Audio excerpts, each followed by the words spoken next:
ọwụ ha aka niile a na-akọrọ ṅụ wụ ezigbo aka mara ihe ị na-eme mara otu isi eme ya n'ihi na e were aka wa aka iju aga mmadụ n'ọnụ ọnwụ. Ihe m na-ekwu ngalugba aga m akpọ mmadụ aha mana ndị maara onye m na-ekwu ga-ama ihe m na-ekwu. Nọsụ nwanne anyị nwaanyị nọrọ n'ịntanetị ekperararara ekpefufu ya babababa mgbe niile ọ nọ mgbe ọ nọgụ mgbe niile ọ nọ wụọ mgbe niile somebody Chineke gọziri gị hapụ Naijiria biri wit ezinụlọ gị nọ Chicago ihe ha na Amerịka gị na ezinụlọ gị ụmụ nọ ebe ahụ everyday itinye kamera werekwanụ fon ga-agagharị anụ n'ime Chicago ji na yote Chicago ọrụ ndị niile ewucha kọntentị ga-esi mba na ọwa onye gidere agbada ha adịghị isi n'ala fowe a na-akpọ ya saga a na-akpọ ya wụọ a na-akpọ ya nwaanyị nwere ngabasị ọ pụrụ sọ karịsịa kwuru amụ nwaanyị ụka ibe ya a na-aba mgbe niile ọgụ ịbịa na comment section a na-asị nwaanyị ibe m chi ụmụ mother is okay take it easy let's go ya na-aba onye ka gị na ya lụga anọda nwanne anyị nwaanyị chuzuru ụzọ ya na ọwụ onye ugwu Awụsa na ọwụ onye Awụsa ka ọ ga-alụ nụkwana hapili n'ụlọ di ya mana nwanne wụ nwanne Igbo ebe niile gị na awụdọrọ nwanne gị ya bụ nna dọ nwa mgbe niile ọ na-awụ entertainment industry nyere ndị ọzọ na-awụhụ ndị Zulu anyị gị kwụrụ gị were di nwoke gị n'azụ ị chọghị ịma ị chọrọ ụmụ nwoke gị n'azụ gị dewe kamera gị ga-ekwu n'ime ihe niile na-ekwu ọkwa ịgbara m shi ọkwa ịshị m anọ na-akwa ịshị m adọkarịfe anyị na anwụ eho sinetọ former senator dọka ịga n'ime akwa ịshị m ozu adọkara Siman Globe dọka ịga n'ime akwa ịshị m ozu adọka ayara ebe ihe a na-ekwu okwu ya okwu rere ure na ntị Ifeanyị a na-ekwu okwu ya the late Ifeanyị Ụba a na-ekwu okwu ya nwere ụmụaka nwee family nwe ụmụ nwaanyị ibenụ ewido ịjụghị otu ọ ga-efili gị na-ekwu okwu ma okwu jọrọ njọ rere ure na-ejikwa akpọwashi otula akpọwashi ha otula Ifeanyị ga-enye ihe ọ ga-enye otule ya akpọwashia ọ ga-emere nke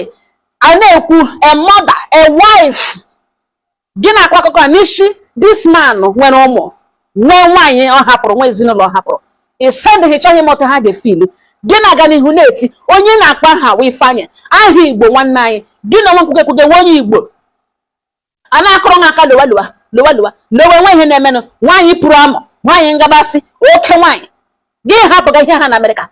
lowa Naijiria odono n'anya ugbu a na nsogbu dị ele otu ụmụ ya ga-eme ehi buru akụ ya gakwuru onye nwe ụmụaka nọ na Chicago na di nọ na Chicago with divided mind and attention abara m n'kpoju hụnụ ma na Nigerian court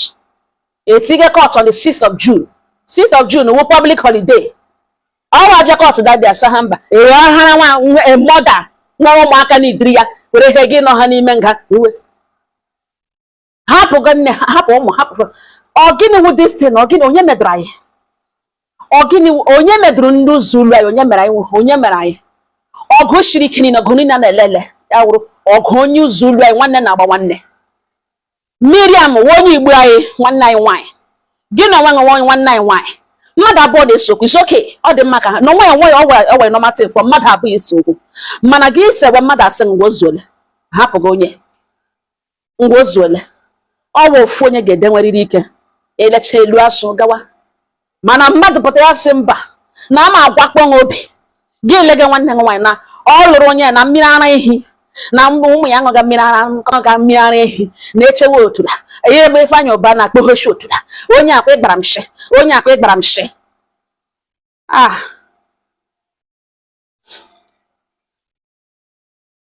ọ bụrụ na ị nọ n'ịntanetị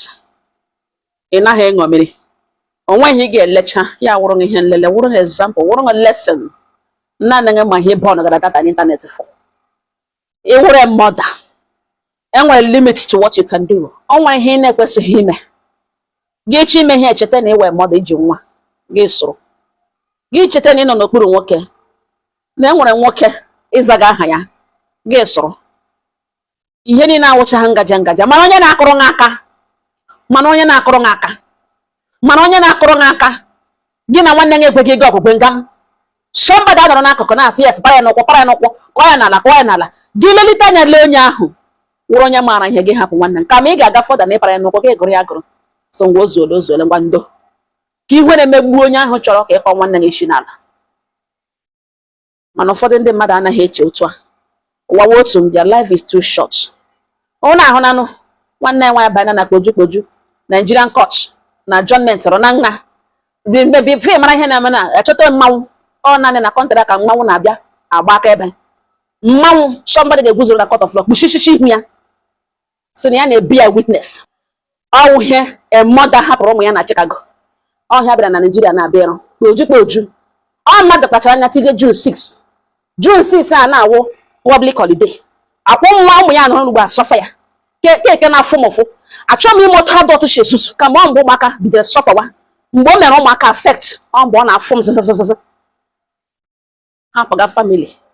hapụga ụmụ gị hapụ dingo mmanya na plan lowa na Nigeria because na na-asị ng lowa ihe ilojewe ibia gosi ọ wụrụ onye ọzọ ka gị obodo ọzọ ka gị na-agbaga ụmụnne gị akwụrụ n'ụlọ n'ikwu a na-egiriji a na-akwapoje mgbe Blessing si ya okwetere kpegara izu ogbede ha abụọ ka ewe onye Igbo ka awụghị onye Igbo gbengam ha agba senior saga mee na nke entertain ndị ha chọrọ entertain ndị holu ndị ụmụnne ya kwere ụmụnne nwanne ha because ọ ụtọ tournament ka agbaga mana gị ese mba na ị ga-eme na ọ saga ka na ọ ga-awụrụ ili na ị ga-agba ya gbawasị ilu n'ala and onye ga-agbachi saga nwanne ngọ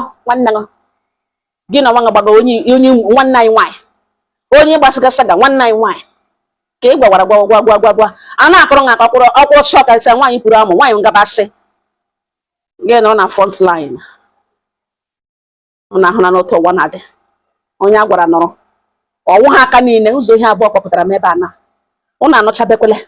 ndị m onye m na-ekwu ga m onye m na-ekwu ụnụ anụcha na mana ihe kpọpụtara m ebe a two things ele otu ụmụ ya mega ugbu a na ụmụaka kwa ga-eme isi na mma ha ha ga-ajụwa ndị ka nwere ọnụ ịjụ ajụjụ ga-ajụwa sọ gịnị ka mma ha mege ndị ka nwere fon eme nwana ases ahụ na ihe mege nọ ele otu ụmụaka ga-efil ka 1 2 ọwụ ha aka niile a na-akọrọ ṅụ kwa aka ọma mara mgbe iruwere ọkụ nso ọwụ ha aka niile wa aka ọma e nwere aka wa aka akọrọ akọwa gaghị n'obodo mara aka a na-akọrọ gị chebara onwe gị echiche onye jie daa ndị a niile na-akọrọ gị aka enweghị ga-ahụzi again nobody biko ka gara na Miriam Justice ma ọ na aga m ata gị ya nwanne m nwaanyị ọma etere ụgbọ etere osu iwe onye Igbo ama m na pepa arịọla ṅụ ndị mmadụ arịọla m nwanne m nwaanyị Miriam Justice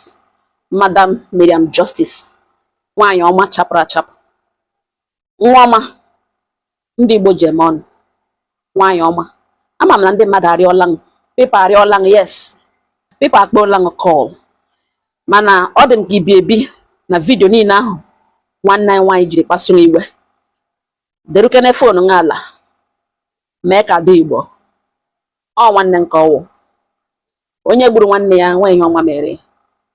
ọ wee mọda enwe nga iji ya hapụ ya ọ ga-elere ụmụ ya biko nwaanyị ọma Mimi nwaanyị ọma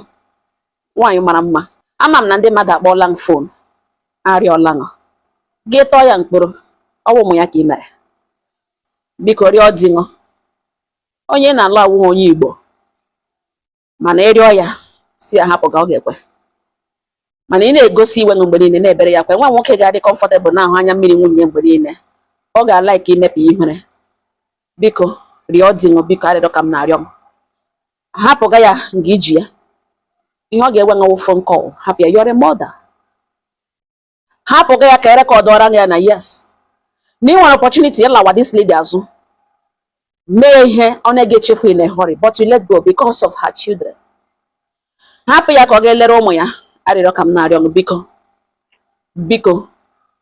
biko ma ụmụ nke gị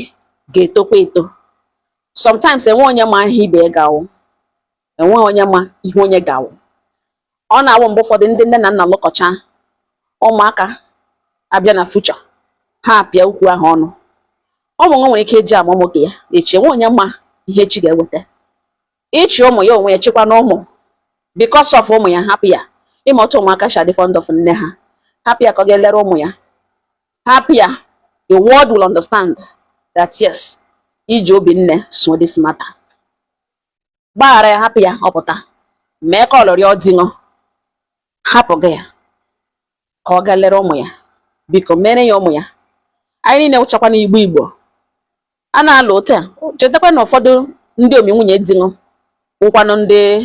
Hausa. Enweta ị ga-eshilebe ihe na ha nwa dị entertained. Onye gị na ya lụga nwanne ṅụ. Nwa nkwụrụ ọtọ ọ ga-arụkwa. Biko hapụ gị ya ọlawa. Nwa gị na-agba shake ele. O doo ya anya na nwaanyị nwere keke ibe ya. Biko ịhụ vidio hapụ gị nwaanyị. Ọ nwanne ṅụ nwaanyị. Ọ nwanne m. Anyị niile wu otu. Ọ na-ewute m mgbe ndị Igbo na-agbashi onwe ha ụdịka ọgụ a, na-alụshi onwe ha ụdịka ọgụ a. Wuo entertainment figures nyere ndị ọzọ. Ọ na-agbawa m obi, ọ na-ewute m. Shame the devil. Ka ọ mara that na yes, ị nwere the heart of human. Because ịtụgodi ya mkpụrụ, ma sọkwara nga mee ya. Offense ọ kọmitiri awụghị offense a ga-asị ọ maybe ọ punishable by death. Mba, ọkwa mkpụrụ ka ọ ga-aga. For the time ọ ga-anọ n'ụlọ mkpụrụ, ụmụ ya ga-ata ahụhụ. Ha ga-efili nne ha, ọ ga-ewute ha. Biko nwanne m, menwe ya because of iwu onye Igbo. Set the example. Hapụ gị rịọ di ṅụ. Mee call. Hapụ na ya ka ọ lawa. Biko ọ na-ejile kpoju Nigerian court ahadịghị isi n'ala. Ọ ụmụ ya ka ọ nọ mee. Ọnwa onye ọzọ. Ịlakwa na ọ nwere dịka mgbaghara ị ga-agbaghara mmadụ. Ya larụ regret, egbuo ya. Ya regret echi. O mere ihe ahụ o mere.